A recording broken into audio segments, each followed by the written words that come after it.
दुनिया को लग रहा था कि इजराइल के नेगेव के रेगिस्तान में रेत के टीलों के बीच सिर्फ कपड़े बुने जा रहे हैं, लेकिन यहां इतनी बड़ी साजिश का जाल बुना जा रहा था जिसकी कीमत आगे चलकर पूरी दुनिया को चुकानी थी।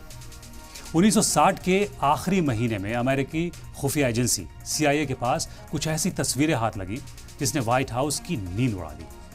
अमेरिकी जासूसी प्लेन U-2 ने डिमोना के ऊपर से उड़ान भरते हुए एक बड़े गुंबद जैसी इमारत को कैमरे में कैद कर लिया।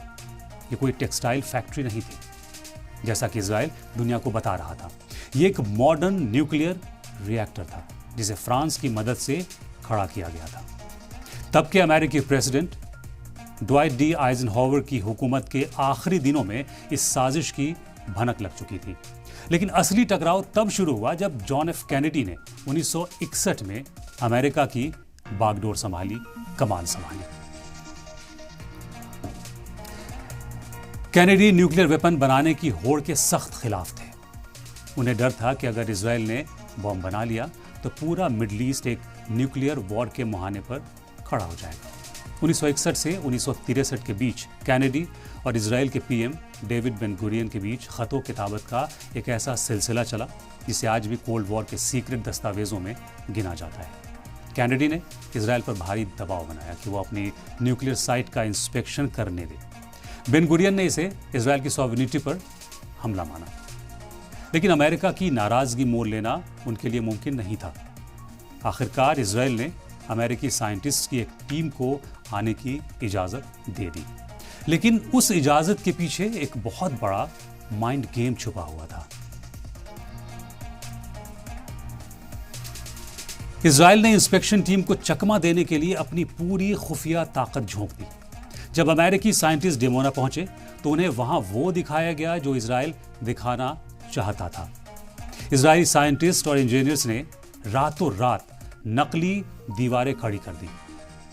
जो दरवाजे असली न्यूक्लियर रिएक्टर और प्लूटोनियम सेपरेशन प्लांट की तरफ खुलते थे, उन्हें सीमेंट और पेंट से इस तरह छुपा दिया गया कि वो दीवार का हिस्सा लगने लगे। यहां तक कि अमेरिकी टीम को एक नकली कंट्रोल रूम भी दिखाया गया जो सिर्फ दिखावे के लिए काम कर रहा था।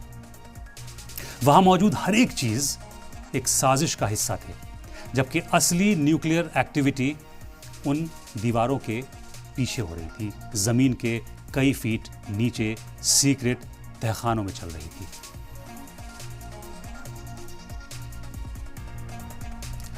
इजराइल के डिमोना का मुआयना करने के बाद लौटी अमेरिकी टीम ने अपनी रिपोर्ट में लिखा कि उन्हें वहां कुछ भी मशकूक यानी डाउटफुल नहीं मिला, लेकिन कैनेडी इससे मुतमईन नहीं थे।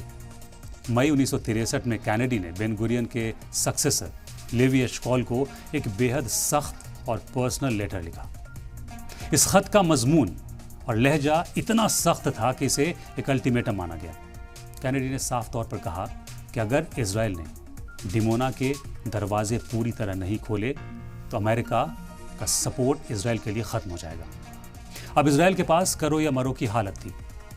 इजराइल को अपना मिशन न्यूक्लियर बंद होता दिखाई देने लगा, लेकिन फिर उसके बाद 5 महीनों के बाद दुनिया का सबसे हाई प्रोफाइल पॉलिटिकल असैसिनेशन हुआ और इजराइल की बंद किस्मत का ताला खुल गया।